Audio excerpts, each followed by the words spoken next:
Sitting here deciding the best video game of all time is a pretty hard task. At the end of the day, there isn't a universal best video game. A lot just comes down to personal preference. But still, a list like this is pretty fun to make because I feel like the games that I think are the best might differ a little from the popular list. Now I'm going to assume that all you guys know this, but this list is my opinion. So of course, if you disagree with me about any of the games I talk about, it's fine, and also, I don't care. All jokes aside, I have a few videos on my channel talking about popular games I hate and bad games I love, so why not just make a list of my favorite video games of all time? And before we even start the video, take the time to hit the subscribe button. We're almost at 200 subs, and I know we can hit it soon. Also, guys, I have a Twitter, so make sure you follow me so I can interact with you guys. The links will be in the description. Anyways, you guys know the intro. My name is Tenkaichi, and this is just a game.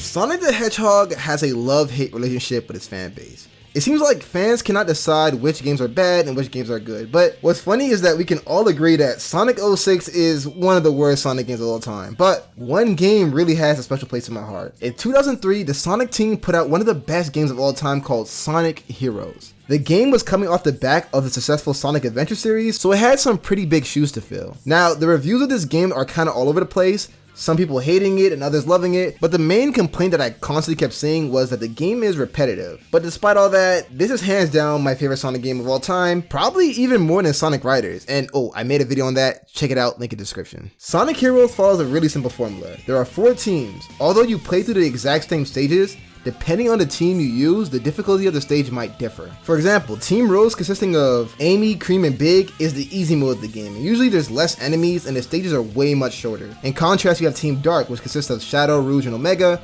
where there's a lot of more enemy placement and the stages are way more tedious. The story is basically the same for all the teams, where Eggman did something bad and everybody has to go after them. The motivation is different, but the goals is pretty much the same. So then why do I think it's one of the greatest games of all time? Well, it really comes down to the core gameplay. So like I said, each team consists of 3 characters, and each character has its own type which dictates their use on the field. Their speed, flying, and power types, kinda similar to Sonic Riders, huh? I never noticed that.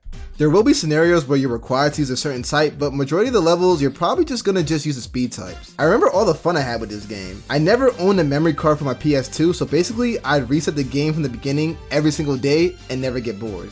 I remember the day when I finally got to the end of the game, I just left my PS2 on overnight and then finished it the next day. When I think back to when I used to play this game, I'm just surprised I just never got bored. I think a lot has to do with nostalgia because this is actually my first 3D Sonic platformer and is what got me hooked to the Sonic series. But the game does have a lot of charm. The stages are also really unique here. Levels like Casino Highway, Rail Canyon, and Foggy Forest look absolutely amazing given the fact that it's on PS2 hardware. It sucks that a lot of people don't really think that highly of Sonic Heroes, but it's by far one of my favorite games of all time.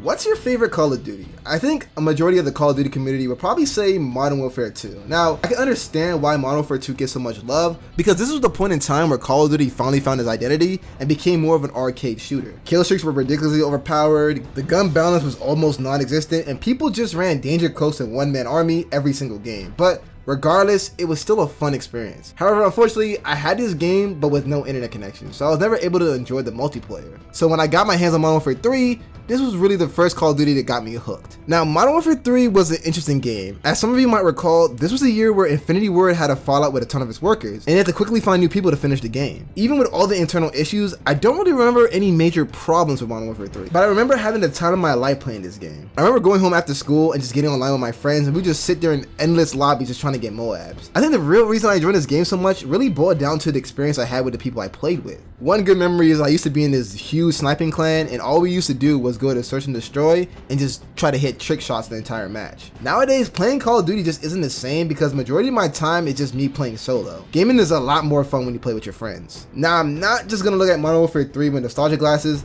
I do remember some of its flaws. For starters, the support streaks were kinda crazy. What they did was instead of going on a kill streak, you just had to get a certain amount of kills to get the reward. Typically a UAV would be a 3 kill streak, but if you use support, you just need to get 5 kills. The issue, there was a reward called the Stealth Bomber, which honestly should have been an assault streak. Now the Stealth Bomber was actually pretty good, and it could get you a lot of kills. The problem was that everybody in the lobby would use support streaks, so you get 5 Stealth Bombers in one map. Also, the gun balance wasn't that bad, but the ACR did dominate the game. But one gun in particular was OP majority of the game's lifecycle, the FMG9, specifically the one with the dual wield version. This machine pistol shredded, and it was arguably more effective than the submachine guns. But other than that, the game was fairly balanced and not too many issues from what I remember. I think a lot of the players back in the days were experiencing franchise fatigue. This was actually the 8th Call of Duty game at that point, and on top of that, the game looked damn near identical to Modern Warfare 2. But despite all that, the game would go on to be one of the most sold Call of Duties of all time. I don't know if they still have that title, but a lot of people did own this game when it came out. It's funny because back then, the reviews of the games were really mixed, but now people are saying that it's one of their favorite Call of Duties. Yeah, COD fans are weird. But during this game's lifecycle, I think this is where the Call of Duty YouTube scene really took off. I remember watching creators like T Martin, Chris Smooth, and Allier, and I remember how I used to copy the class setup to try to get better at the game. Overall, the game was amazing, and I feel like if you were one of those who hated the game or were burnt out from franchise fatigue,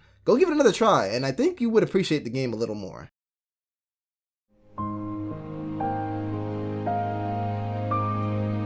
Where do I even start with this one? First off, I'll say that Kingdom Hearts 2 is hands down the best game in the franchise. I feel like this was the game where Square Enix really fleshed out the combat. The original Kingdom Hearts game kinda played more like a traditional RPG with slower strategic gameplay. However, Kingdom Hearts 2, they literally cranked the dial on the hack and slash, and I loved it. I remember getting my hands on the game for the PS2. One of my friends in middle school actually let me borrow the game, and I played it all the way to the Aladdin world before I had to return it to him. I wouldn't get the chance to finish Kingdom Hearts 2 until the HD remastered for the PS3 came out. I remember before I even played the game, I saw gameplay and I told myself there is no way I'm gonna play this game because it looks silly with all the Disney characters. But of course, like most things in my life, I gave it a try and I actually enjoyed it. Like I said, the combat here is actually the best in the franchise. I can't argue and say that Kingdom Hearts 3's combat is pretty good, but I feel like the combat system was heavily influenced from Kingdom Hearts 2. Now I want to touch back on the combat. I think this is the highlight of the game. However, I will say that the game is very button mashy. Like literally a command will pop up so often it makes like the toughest battles pretty easy. But where the game shines is the critical mode. I think this is what everybody should play on because it really challenges you and it forces you to learn enemy patterns instead of button mashing your way to victory. The drive modes were also a great addition. Get this, it allows you to wield 2 keyblades, making your combos much longer and more powerful. The game had so much variety when it came down to the combat system. It was to the point where I would just go and fight enemies just so I can experience more combat. It kind of sucks that Kingdom Hearts 3 slowed down on the combat and focused more on the command system, but hopefully in the future we see another Kingdom Hearts game with Kingdom Hearts 2 combat system.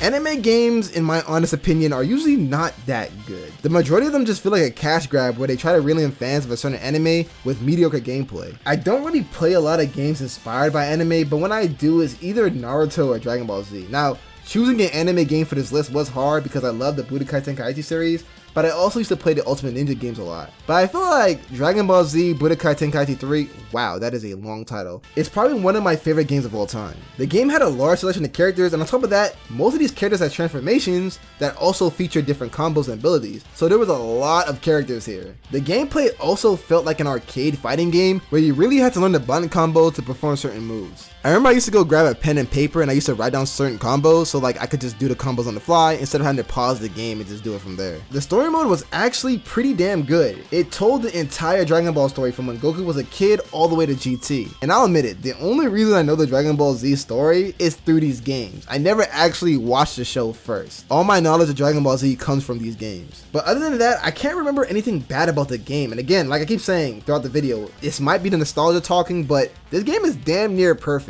I remember how I used to beat the game every single morning because I didn't have a memory card like I said, so I would just leave my PS2 on until my friends came over and we could play with all the characters. Things like this made me fall in love with the game, and to be honest, I haven't really played another Dragon Ball Z like its caliber. Now, I believe that Bandai Namco did make a successor called Raging Blast, but I hope one day they do a full remaster because it'll be fun to revisit this game in HD. And maybe with a multiplayer too, who knows.